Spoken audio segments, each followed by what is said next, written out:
Hey everyone, welcome to your very own favorite education channel, Dear School। और हम class 10th chemistry का chapter number 2 acids, basis and salts को continue कर रहे हैं।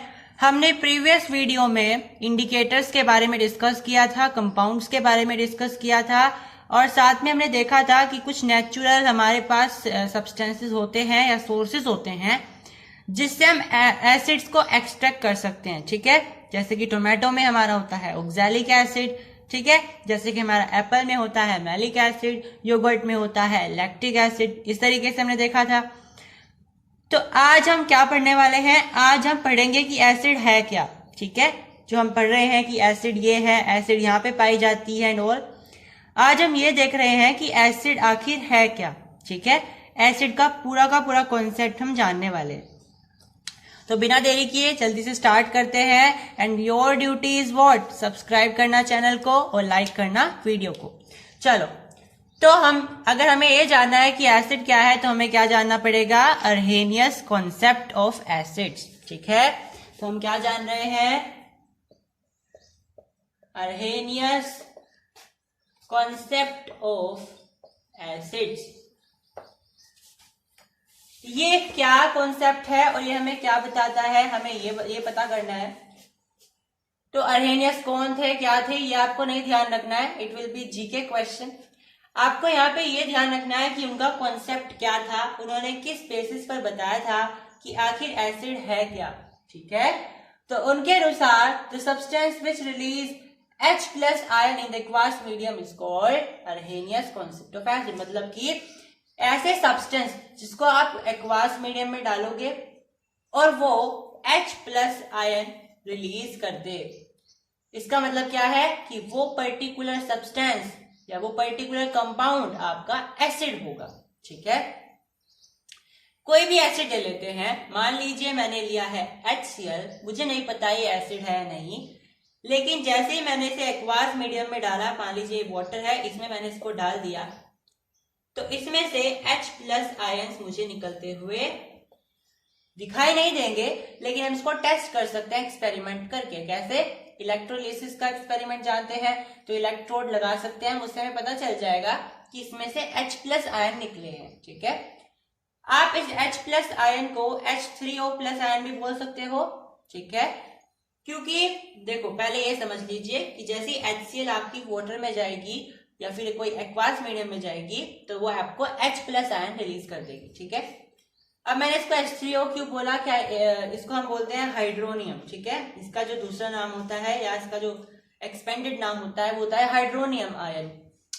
अब देखो, जैसे ही H+ आयन रिलीज हुआ है तो एक्वास मीडियम में यानी कि वाटर में, तो एक H एक H2O ये हो जाएगा, तो आपके पास कितना बनेगा? H3O+ बन जाएगा। ठीक है, तो आपके पास टोटल क्या बन जाएगा? H3O+। यानी कि जैसे ही H+ आयन निकलेगा तुरंत इंस्टेंटली आपका H3O+ आयन निकल जाएगा। ठीक है, तो इसका ज्यादा जो करेक्ट आंसर रहने वाला है वो H3O रहेगा, यानी कि आपका हाइड्रोनियम आयन। यानी जब भी कोई सब्सटेंस आप किसी वाटर में या फिर किसी एक्वास सॉल्यूशन में डालते हो और अगर वो H+ आयन रिलीज कर देता है, इसका मतलब क्या है? वो आपका एसिड है। ठीक है, और अगर कोई एसिड ऐसी होती है देखो जो बहुत कम पार्टिकल रिलीज करे और कुछ एसिड ऐसे होते हैं जो बहुत ज्यादा पार्टिकल रिलीज करते हैं। कौन से पार्टिकल? H+। तो अगर कोई एसिड ऐसी है जो बहुत ज्यादा पार्टिकल रिलीज कर रही है, इसका मतलब वो स्ट्रॉन्ग एसिड है। और अगर इसका उल्टा है, यानी कोई ऐसी एसिड जो बहुत कम पार्टिकल रिलीज करेगी या H+ आयन बहुत कम रिलीज करेगी, इसका मतलब क्या है? कि वो एक वीक एसिड है। ठीक है, तो आपको ये ध्यान रखना है। तो वैसे तो हमारी दो तरह की एसिड होती है, या तो वो स्ट्रॉन्ग एसिड होगी या वो वीक एसिड होगी, लेकिन इसके अलावा भी हमारे पास एसिड्स के टाइप होते हैं। किस बेसिस पर होते हैं? यहाँ पे देखिए जरा ध्यान से, मेरे पास है एक HCl, ये भी एक एसिड है। एक होती है H2SO4, ये भी एक एसिड है। और एक होती है H3PO4, ये भी एक एसिड है। आप इन तीनों में क्या डिफरेंस देख पा रहे हो कि यहाँ पे H कितने हैं, 1 एटम है, यहाँ पे H 2 है और यहाँ पे H 3 है। तो इस बेसिस पर आपके एसिड के 3 टाइप होते हैं। जिसके पास H के यानी हाइड्रोजन के एक एटम है उसको आप बोलोगे मोनोबेसिक एसिड। मोनो मतलब एक और बेसिक आप लगा देते हो है एसिड, ठीक है। ऐसे यहाँ पे आप बोलोगे फिर डाइबेसिक एसिड, यहाँ पे क्या बोलोगे ट्राइबेसिक एसिड, ठीक है। आपकी समझ में आया ये? इस तरीके से हमने क्लासिफाई करा है एसिड्स को मोनोबेसिक, डाइबेसिक और ट्राइबेसिक में। अब हमारे पास एसिड के 2 टाइप्स होते हैं, एक होता है स्ट्रॉन्ग एसिड, एक होता है वीक एसिड। स्ट्रॉन्ग एसिड कौन से एसिड होते हैं? वो एसिड जो कि एक्वास सॉल्यूशन में कंप्लीटली आयोनाइज हो जाते हैं और maximum number of hydrogen atoms या हाइड्रोजन आयंस रिलीज करते हैं, ठीक है। यानी ऐसे एसिड जिसे आप एक्वास सॉल्यूशन में डालोगे और वो maximum number of H+ ion आपको रिलीज करके देते हैं, ठीक है। ये आयन है क्योंकि ये एक चार्ज पार्टिकल है, ठीक है। और अगर मैं कहूँ वीक एसिड तो सिंपल उल्टा हो जाएगी डेफिनेशन, जिसमें आपके minimum amount of H+ ion निकलेंगे। एग्जाम्पल्स क्या है? स्ट्रॉन्ग एसिड के आपके एग्जाम्पल ध्यान रख रहे हैं 3 आपके क्लास 10 के हिसाब से, HCl, H2SO4 और HNO3। ये 3 ही एसिड आपको ध्यान रखने हैं जो स्ट्रॉन्ग एसिड है क्लास 10 के हिसाब से। बाकी के जो भी एसिड होंगे वो वीक एसिड होंगे, आपको जस्ट समझ जाना है। वीक एसिड के एग्जाम्पल्स क्या क्या रहेंगे? आपके पास रहेगा इथेनोइक एसिड CCH3COH, आपके पास रहेगा लैक्टिक एसिड और टाइट्रिक एसिड, सिट्रिक एसिड, ठीक है। ये सारे एसिड जो हैं आपके पास। अब इनके अलावा भी आपके पास एसिड के 2 टाइप और होते हैं, ठीक है। तो देखो ये 3 टर्म्स हैं एसिड के, हमने क्लासिफिकेशन एक तो हमने करे बेसिक के रूप में, यानी कि वो ट्राई बेसिक है, मोनोबेसिक है, डाइबेसिक है, ठीक है। फिर हमने पढ़ा कि स्ट्रॉन्ग एसिड है, वीक एसिड है। अब हम पढ़ने वाले हैं क्वांटिटी के हिसाब से कि उसके अंदर वाटर कितना है एसिड के अंदर, ठीक है।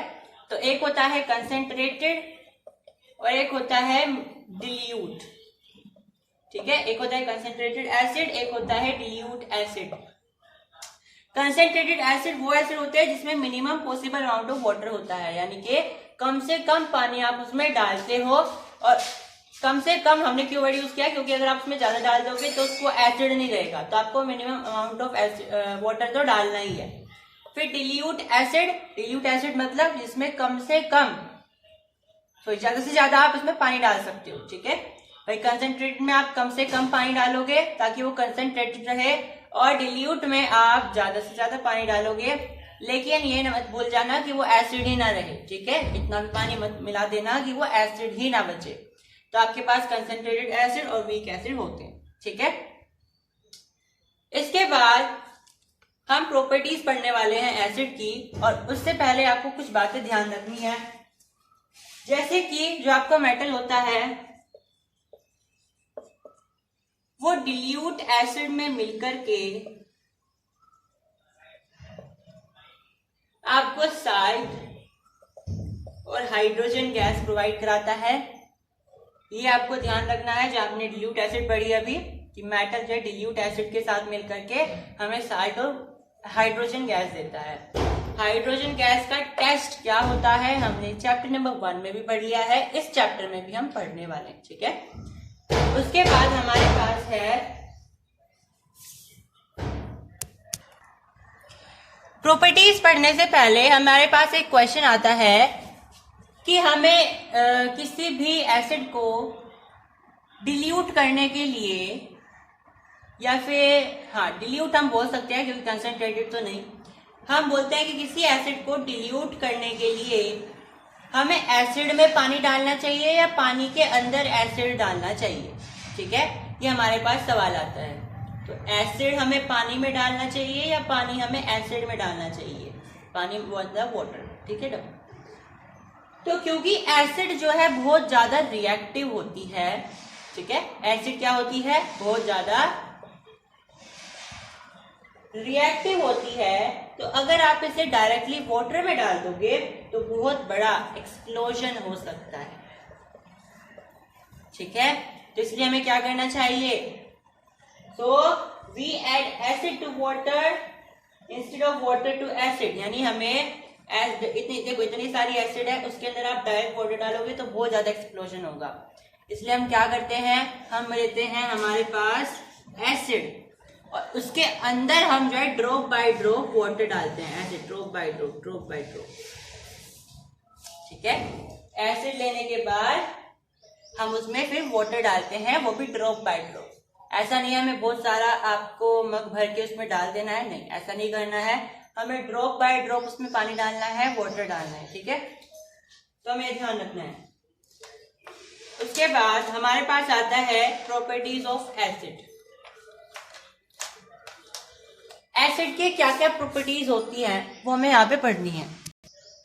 तो पहली प्रॉपर्टी क्या है एसिड की, पहली प्रॉपर्टी है इसका क्या होता है, सोर टेस्ट होता है। यानी कि ये अगर आप इसको टेस्ट करोगे तो ये आपको खट्टी लगेगी। आपको नहीं करना है हालांकि, क्योंकि कुछ स्ट्रॉन्ग एसिड भी होती है, ठीक है। तो जनरली जो आपकी एसिड होती है वो आपकी सोर टेस्ट की होती है, मतलब कि खट्टी होती है। और ये क्या करती है, अगर आप इनको ब्लू लिटमस पर डालते हो तो उसको ये रेड कलर में चेंज कर देती है, ठीक है। थर्ड प्रॉपर्टी है कि ये इलेक्ट्रिसिटी कंडक्ट कर सकती है, मतलब कि ये क्या है, ये गुड कंडक्टर है इलेक्ट्रिसिटी का, इलेक्ट्रिसिटी कंडक्टर, यानी कि इलेक्ट्रिसिटी को कंडक्ट कर सकती है। अगर आप कोई ऐसा सर्किट बनाते हो, जैसे आपके पास ये एसिड रखी हुई है, फिर आपने इसमें से तार निकाल के ऐसे यहां से लिया, जैसे भी आपने सर्किट के अंदर मतलब इसे इन्वॉल्व कर लिया, तो सर्किट आपका कंप्लीट हो जाएगा, ठीक है, एसिड डालने से। उसके बाद आपकी प्रॉपर्टी आती है fourth property, that is metal acid react with metal to form hydrogen gas. मतलब कि अगर आप मेटल में एसिड डाल देते, जैसे मैंने अभी बताया था, तो आपके पास साल्ट बनता है और हाइड्रोजन गैस बनती है, जो मैंने अभी एग्जाम्पल दिया था। एक और एग्जाम्पल आप देख सकते हो, जैसे Zn हो गया और आपके पास हो गया H2SO4, तो आपके पास क्या बन जाएगा, ZnSO4। यहाँ पे क्या हुआ है, डिस्प्लेसमेंट रिएक्शन, फर्स्ट चैप्टर में हमने पढ़ा था। उसके बाद यहाँ पे आपके पास बनेगा हाइड्रोजन गैस, क्योंकि ये इसके साथ इन्वॉल्व हो गया, आपके पास क्या बच गया, हाइड्रोजन गैस बच गई, ठीक है। यहाँ तक समझ में आए। उसके बाद आपके पास फोर्थ प्रॉपर्टी होती है, फोर्थ तो हमने पढ़ ली है, फिफ्थ प्रॉपर्टी देखेंगे। फिफ्थ प्रॉपर्टी होती है एसिड में अगर आप मेटल कार्बोनेट डालते हो या मेटल हाइड्रोजन कार्बोनेट डालते हो तो आपके पास क्या क्या बनता है, ठीक है। यानी एसिड में अगर आप मेटल कार्बोनेट डालते हो, मेटल बाई कार्बोनेट डालते हो, या मेटल बाई कार्बोनेट का दूसरा नाम क्या होता है, मेटल हाइड्रोजन कार्बोनेट डालते हो, तो आपको क्या मिलता है, तो आपको मिलेगा साल्ट, कार्बन डाइऑक्साइड और वाटर। एग्जाम्पल समझते हैं, HCl मैंने ले ली कोई एसिड और मेटल कार्बोनेट में मैंने ले लिया है Na2CO3, ठीक है।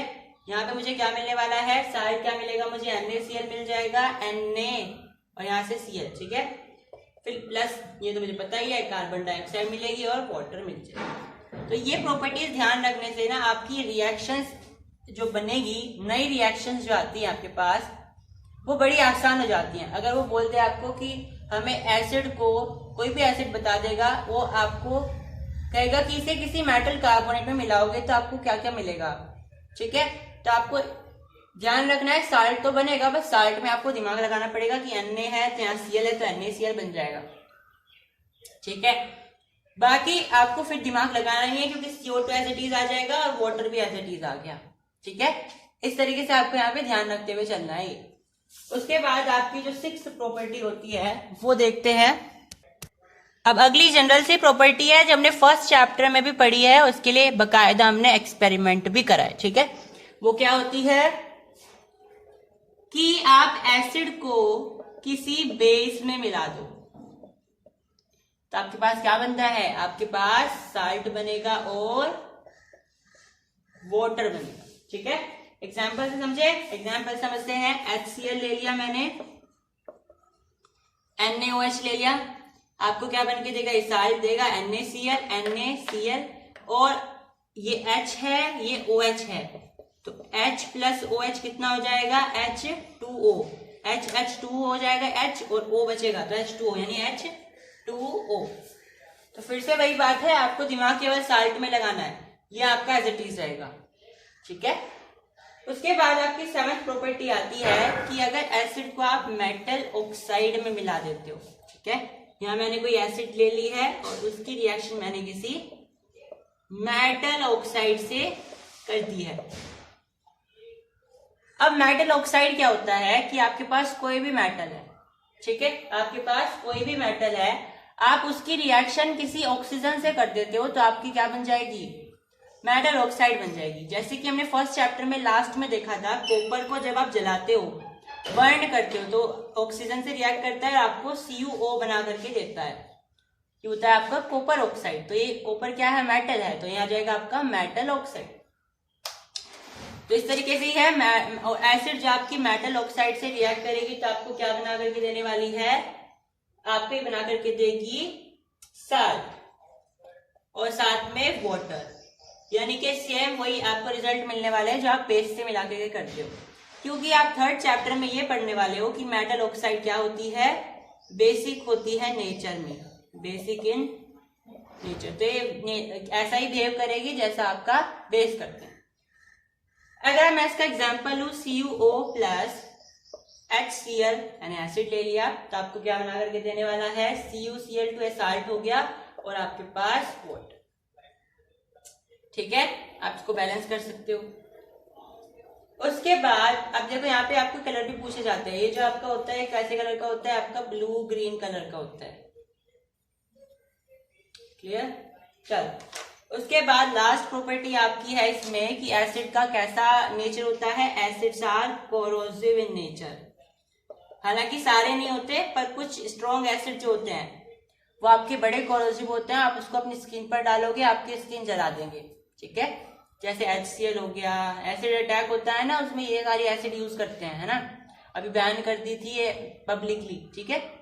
पहले इतनी सस्ती मिलती थी, जैसे आजकल कोल्ड ड्रिंक की बोतल मिलती है ना 10-10, 20-20 वाली, उससे भी सस्ती मिलती थी ये पहले, तो अब इनको बैन कर दिया है। और इसलिए जो लोग थे पहले वो एसिड अटैक करते थे लड़कियों पर, ठीक है, तो इसलिए इनको बंद कर दिया गया था पब्लिकली। हालांकि लेबोरेटरीज में या फिर बड़े बड़े जो आपके लैब्स होते हैं, गवर्नमेंट लेबोरेटरीज होती है, उनमें तो ये है ही, ठीक है, क्योंकि इनके बहुत सारे यूजेस भी होते हैं। अब कुछ हमें इंपॉर्टेंट बातें जाननी है एसिड से रिलेटेड। हमें ये पता करना है कि सारी एसिड में कॉमन चीज क्या है, ठीक है, सारी एसिड में कॉमन चीज क्या है। तो हमने कॉमन चीज ये देखी सारी एसिड में कि आप जैसे ही उनको किसी एक्वास सोल्यूशन में मिलाते हो तो आपको क्या देती है, आपको H प्लस आयन निकाल करके देती है, H प्लस आयन रिलीज करके देती है। समझ में आई बात इतनी। उसके बाद कुछ इंपॉर्टेंट बात ये है, आपके पास होता है CaOH whole twice plus carbon dioxide, ये होता है कैल्शियम हाइड्रोक्साइड जो कि बेस होता है, और ये होता है आपके पास कार्बन डाइऑक्साइड, ये आपको बना करके देता है कैल्शियम कार्बोनेट और आपको बना करके देता है वाटर, ठीक है। ये देखो, ये जो है आपका कैल्शियम हाइड्रोक्साइड, इसको आप बोलते हो लाइम वाटर।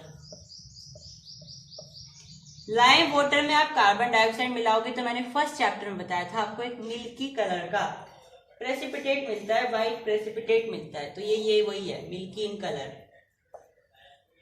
तो अब मुझे इसे पकड़ना है, CaCO3 को ही पकड़ना है, और CaCO3 की हमने रिएक्शन करा दी फिर से कार्बन डाइऑक्साइड के साथ, मतलब ये मैंने दोनों सामान ले लिए, इसमें फिर कार्बन डाइऑक्साइड और मिला दी, तो अब ये कलरलेस हो जाएगा, यानी कि अब आपके पास क्या बनेगा, यहाँ पे कैल्शियम बाइकार्बोनेट। ठीक है, अब मेन बात क्या है कि अगर आप किसी लाइम वाटर में कार्बन डाइऑक्साइड मिलाते हो तो शुरू में तो वो मिल्की होगी, लेकिन धीरे धीरे धीरे धीरे वो कलरलेस हो जाएगी। क्यों हुई वो कलरलेस? क्योंकि फिर उसके बाद उसमें क्या बन गया? सब्सटेंस ये बन गया जो कि आपका सोल्यूबल होता है वाटर में, तो इसमें कोई मिल्की कलर नहीं आएगा, कोई प्रेसिपिटेट नहीं बनने वाला है। ठीक है, तो अगर आप लाइम वाटर में कार्बन डाइऑक्साइड डालते हैं तो शुरू में तो मिल्की हो जाएगा कलर में, दूधिया हो जाएगा कलर में, लेकिन धीरे धीरे धीरे धीरे उसका कलर डिसअपियर हो जाएगा। क्यों हुआ डिसअपियर? क्योंकि उसके बाद उसमें कोई नया सब्सटेंस बन गया है जो कि है कैल्शियम बाइकार्बोनेट। ठीक है, अब आप सबने एसिड रेन का नाम सुना होगा, एसिड रेन का, और 8th क्लास में आपके पास एक टॉपिक था अच्छा खासा, उसमें बताया जाता था एसिड रेन। तो एसिड रेन होता क्या है? अगर मैं एग्जांपल पूछूं कि भारत में कौन सा जो है नष्ट हो गया है मोन्यूमेंट, तो आप कहोगे बेझिझक ताजमहल। ठीक है, और सही भी है, ताजमहल ही इसका आंसर रहेगा। तो कुछ एसिड्स होते हैं, एसिड की वजह से जब बारिश होती है, मतलब कि देखो ध्यान से समझेंगे अभी इसको, आपके पास कुछ गैसेस होती है, जैसे कि ये होगी CO2 हो गए, और आपके पास होगी SO3 हो गए, और आपके पास होती है NO3 हो गई। ये एसिडिक होती है नेचर में, ये जितनी भी गैसेस है ना, ये एसिडिक होती है नेचर में। आप 3rd चैप्टर में पढ़ने वाले हो कि जितने भी नॉन मेटल ऑक्साइड हैं वो सारे एसिडिक होते हैं। जैसा कि मैंने अभी बताया था कि मेटल ऑक्साइड आपके बेसिक होते हैं, उसी तरीके से नॉन मेटल ऑक्साइड आपके एसिडिक होते हैं। हालांकि न्यूट्रल भी होते हैं, जैसे कि H2O, H क्या है? Non metal. H2O क्या है? नॉन मेटल ऑक्साइड है, लेकिन ये न्यूट्रल है। लेकिन ये एसिडिक भी होते हैं, जैसे आपके पास 3 एग्जाम्पल है, ये एसिडिक है।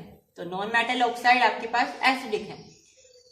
तो जब ये हमारे यहाँ से निकलते, जैसे कार्बन डाइऑक्साइड हो गया, और ये जो सारे हैं ये व्हीकल्स वगैरह से निकलते हैं, ये एयर में चले जाते हैं, हमारे क्लाउड्स में चले जाते हैं, और जब बारिश होती है तो उनके साथ ही हमारे पृथ्वी पर वापस से गिरते हैं। ठीक है, और जितने भी हमारे पास मोन्यूमेंट्स होते हैं, जैसे कि ताजमहल का एग्जांपल ले लीजिए, वो सारे क्या होते जा रहे हैं? पेल होते जा रहे हैं। पेल इन कलर मतलब कि पीले पड़ते जा रहे हैं वो। तो इससे क्या हो रहा है? हमारे यहाँ पर इसका बहुत ज्यादा नुकसान हो रहा है, और वो कोरोड भी होते जा रहे हैं। ठीक है, तो इन्हीं की वजह से हमारे पास, आपके पास क्या होती है? एसिड रेन होती है। ये 3 गैसेस होते हैं जिनकी वजह से आपके पास एसिड रेन होती है। जैसे कि अगर मैं एग्जांपल दूं कि H2O यानी पानी में मिलेगी CO2। क्यों मिल रही है पानी में? क्योंकि बारिश तो होगी, तो बारिश में आपकी जो CO2 है वो यहाँ से गई। भाई देखो CO2, ये आपका कोई व्हीकल चल रहा था, जो आपका व्हीकल चल रहा था कोई, तो आपके पास 3 गैसेस मैंने बताई। एक बताई मैंने आपके पास CO2 बताई, फिर एक बताई मैंने आपके पास SO3, और एक बताई NO2। अब मैंने इनकी रिएक्शन वाटर से करवाई है। तुम पूछोगे वाटर से क्यों करवाई? क्योंकि देखो ये आपके पास कोई व्हीकल चल रहा है, एग्जाम्पल ले लीजिए। ठीक है, इससे धुआं निकला, और ये कहाँ जाएगा? ये बादलों में जाएगा, और बादलों में पहले से ही वाटर वेपर्स हैं, यानी पानी मौजूद है, बरसने को बिल्कुल तैयार है। तो ये गैसेस गई पानी के साथ मिल गई, यानी कि पानी के साथ रिएक्शन करेगी नहीं करेगी? बताओ। तो पानी के साथ रिएक्ट करके ये कुछ कंपाउंड बनाएंगी। क्या होंगे वो कंपाउंड? देखो ध्यान से देखेंगे, ये बनाएगी H2CO3 जो कि होती है कार्बोनिक एसिड। ये बनाएगी H2SO4 जो कि होती है सल्फ्यूरिक एसिड, और HNO3 जो कि होती है नाइट्रिक एसिड। ठीक है, तो ये 3 कंपाउंड बनाएंगे, और जब ये किसी भी सरफेस पर गिरते हैं, ये दोनों खासकर, ये नहीं ज्यादा हार्म करती, ये दोनों, ये उसको कोरोड कर देती है, क्योंकि ये कैसी एसिड है? ये आपकी स्ट्रोंग एसिड होती है। ठीक है, और ताजमहल इसलिए पीला होता जा रहा है क्योंकि वो कोरोड होता जा रहा है, इनकी वजह से होता जा रहा है। ठीक है, और क्योंकि वहां पे आसपास बहुत ज्यादा फैक्ट्री थी पहले, तो डायरेक्ट ये सारे कंपाउंड उसके ऊपर बन के गिरते थे। समझ में आई बात इतनी? तो इस तरीके से आपको ध्यान रखना है, एसिड रेन का ये पूरा कंसेप्ट है आपके पास, ये आपको समझते हुए चलना है। Clear everyone? यहाँ पे आपका एसिड का जो पूरा कंसेप्ट है वो खत्म हो गया है, लेकिन एक टॉपिक और है जो कि ये भी कवर कर लेते हैं। उसके बाद नेक्स्ट वीडियो में हम आपके साथ बेस डिस्कस करने वाले हैं, ठीक है। एक एक्सपेरिमेंट है आपके पास, वो डिस्कस करने। देखो, हमने ये कहा था कि एसिड जो है वो इलेक्ट्रिसिटी को कंडक्ट करती है, यानी कि एसिड क्या है, गुड कंडक्टर ऑफ इलेक्ट्रिसिटी है। तो अगर मैं ग्लूकोज से ग्लूकोज को एक सर्किट का हिस्सा बनाऊं तो उससे क्या उससे फ्लो नहीं होता है कोई भी करंट, ठीक है, लेकिन HCl से हो जाता है। तो यहाँ आपके पास सिंपल सा एक्सपेरिमेंट है, इस तरीके से आपको ध्यान रखना है। ये आपके पास यहाँ पे 2 नेल रहेंगी और आपको इससे कनेक्ट करना है अपना सर्किट, और इस तरीके से यहाँ पे आपका बल्ब ग्लो हो जाएगा अगर आप HCl लेते हो। यहाँ पे अगर आप यहाँ पे ग्लूकोज का वाटर लेते हो तो नहीं हो पाएगा। क्यों नहीं होता ग्लूकोज से? क्योंकि ग्लूकोज से क्या होता है, ग्लूकोज C2C6 है, इतना C6H12O6 ये होता है ग्लूकोज। क्योंकि ग्लूकोज से कोई भी आपके पास H+ आयन रिलीज नहीं होते हैं जब आप उसमें क्या करते हो, उसमें आप जब वाटर मिलाते हो उसका सर्किट बनाते हो, ठीक है। तो आपको ये बात ध्यान रखनी है कि वाटर में जब आप कोई एसिड मिलाते हो और उसका सर्किट बनाते हो तो आपकी इलेक्ट्रिसिटी फ्लो हो जाएगी, नहीं तो ग्लूकोज वगैरह अल्कोहल वगैरह में नहीं हो पाएगी, ठीक है। ये आपके पास सवाल पूछे जाते हैं, इसलिए आपको ये ध्यान भी रखना है। तो यहाँ पे हमारा जो कॉन्सेप्ट था वो एसिड्स का वो खत्म हो गया है। बाकी इसका उसका कंक्लूजन देख लीजिए। ये जो हमने एक्सपेरिमेंट कराया है कि acids show acidic behaviour in the presence of water, कि एसिड्स वाटर की प्रेजेंस में ही अपना एसिडिक बिहेवियर शो करते हैं, उससे पहले नहीं करेंगे, ठीक है। ये आपको ध्यान रखना है। इसका एग्जांपल देखो, देख लीजिए दोबारा से। यहाँ पे मैंने लिया है टेस्ट ट्यूब और यहाँ पे मैंने इसका ले लिया है कोर्क। ये क्या है, कोर्क है, एक तरह से ढक्कन सा होता है जो कि लकड़ी का होता है। ये कोर्क नाम की लकड़ी होती है उससे, ठीक है। यहाँ पे एक पाइप लगा हुआ है। यहाँ पे मैंने लिखा हुआ है H2SO4 और ये H2SO4 नाम की गैस गई और मैंने यहाँ पे रखा है ड्राई लिटमस पेपर। कैसा, blue, dry blue litmus paper. ये ड्राई है और यहाँ से गैस जा रही है H2SO4 की, कोई प्रभाव नहीं पड़ेगा इस पे। हालांकि ये ब्लू है, ये रेड नहीं होगा। हम जानते हैं कि जब भी आप किसी एसिड पर, किसी भी ब्लू लिटमस पेपर पर आप एसिड डालते हो तो वो रेड हो जाता है, लेकिन यहाँ पे ऐसा कुछ नहीं होगा। लेकिन वही अगर आप इसे मॉइस्ट ले लेते हो, यानी कि गीला ले लेते हो, तो ये आपका कलर चेंज हो जाएगा। तो इसका कंक्लूजन ये निकलता है कि एसिड जो है आपकी जब मॉइस्ट स्टेट में होती है, यानी कि जब वो वाटर स्टेट में होती है, यानी आप उसमें वाटर मिलाओगे, वाटर की प्रेजेंस में ही वो अपना एसिडिक बिहेवियर शो करती है। क्योंकि एसिड जो है वो वाटर के साथ मिलकर के H+ आयन रिलीज करती है, ठीक है। एसिड वाटर के साथ मिलकर के H+ आयन रिलीज करती है और इस H+ आयन को आप क्या बोल सकते हो, H3O+ आयन भी बोल सकते हो, हाइड्रोनियम आयन भी बोल सकते हो। ये हमने चैप्टर की स्टार्टिंग में डिस्कस करा था, ठीक है।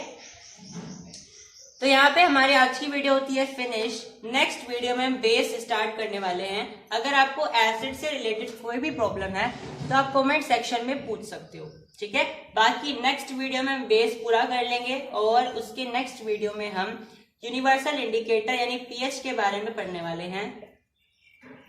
यूनिवर्सल इंडिकेटर पीएच के बारे में पढ़ने वाले हैं, ठीक है। और उससे नेक्स्ट वीडियो में हम पूरा साल्ट कंप्लीट कर देंगे, ठीक है।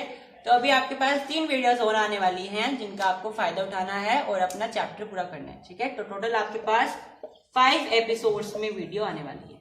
2 एपिसोड्स आपके पूरे हो गए हैं, 3 एपिसोड्स आपके आने वाले हैं, ठीक है। आपको कोई भी प्रॉब्लम होती है चैप्टर से, क्वेश्चन से, तो आप पूछ सकते हो कमेंट सेक्शन में। So make sure you have liked the session and subscribe the channel as well.